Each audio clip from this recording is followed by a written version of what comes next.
कल्याण market परिसरात वाहतूक police आणि वाहन चालकांमध्ये बाचाबाची झाली। नो पार्किंगचे बोर्ड नसलेल्या ठिकाणी वाहतूक पोलीस कारवाई करत होते, त्याला काही वाहन चालकांनी विरोध केला। तब्बल अर्धा तास वादावादी सुरू होती, त्यामुळे आधीच्याच वाहतूक कोंडीत अधिकच भर पडली।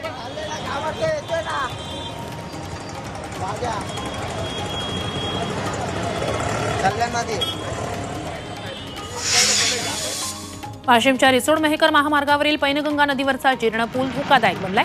इथे पडलेल्या खड्ड्यांमुळे अपघात वाढले, तर दोन्ही बाजूंना संरक्षक कठडे नसल्यामुळेच पूल अधिकच धोकादायक बनलाय। त्यामुळे त्याची दुरुस्ती करून संरक्षक कठडे बसवण्याची मागणी केली जाते। वाशिम जिल्हाधिकारी कार्यालयासमोर एका तरुणानं अंगावर पेट्रोल ओतून आत्मदहनाचा प्रयत्न केला।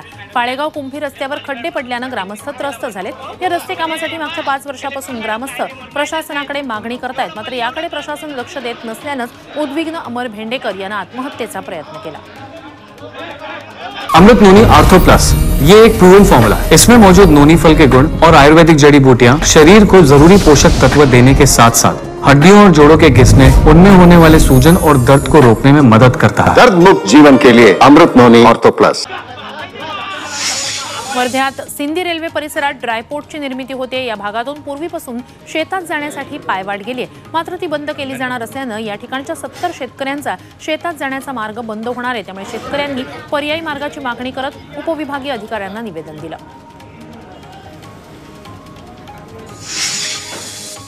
नाशिकमध्ये अंगणवाडी सेविकांनी मुख्यमंत्र्यांसमोरच गोंधळ घातला। पंतप्रधान मोदी 12 जानेवारीला नाशिकमध्ये येणार आहेत। त्याची पाहणी करण्यासाठी मुख्यमंत्री एकनाथ शिंदे नाशिकमध्ये आले होते।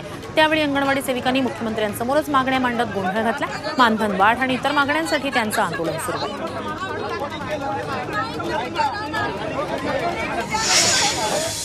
अहमदनगर जिल्हा परिषदेसमोर अंगणवाडी सेविकांनी शिट्टी मोर्चा काढला। मासिक वेतन, नियमानुसार ग्रॅच्युइटी, दरमहा पेन्शन तसंच नियमानुसार पदोन्नती यासह इतर मागण्यांसाठी राज्यभर आंदोलन सुरू आहे। त्यामुळे सरकारचं लक्ष वेधण्यासाठी सेविकांनी शिट्टी मोर्चा काढला।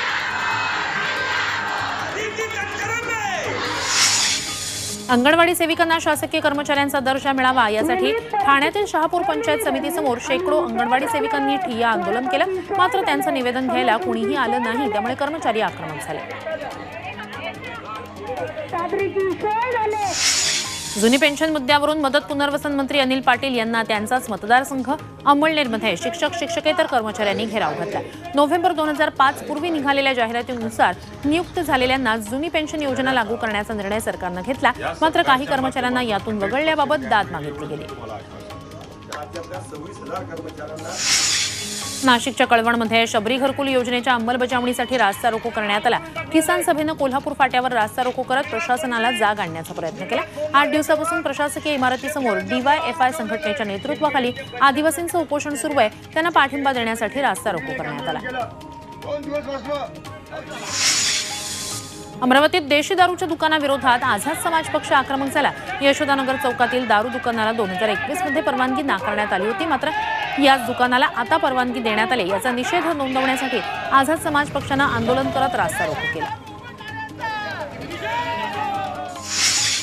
अयोध्येत होणाऱ्या भव्य दिव्य सोहळ्याची रंगीत तालीम घेतली जाणार आहे। 12 जानेवारी ते 15 जानेवारी दरम्यान ही ट्रायल घेतली जाईल। श्री राम जन्मभूमी ट्रस्ट आणि मंदिर निर्माण समितीनं हा मोठा निर्णय घेतलाय। काम पूर्ण झाल्यानंतर सोहळ्याची रंगीत तालीम सुरू होईल।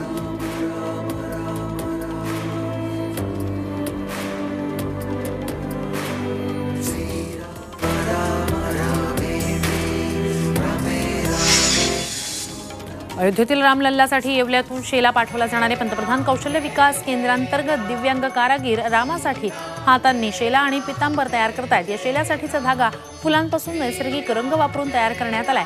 कापसे फाउंडेशन तर्फे हे काम सुरू आहे।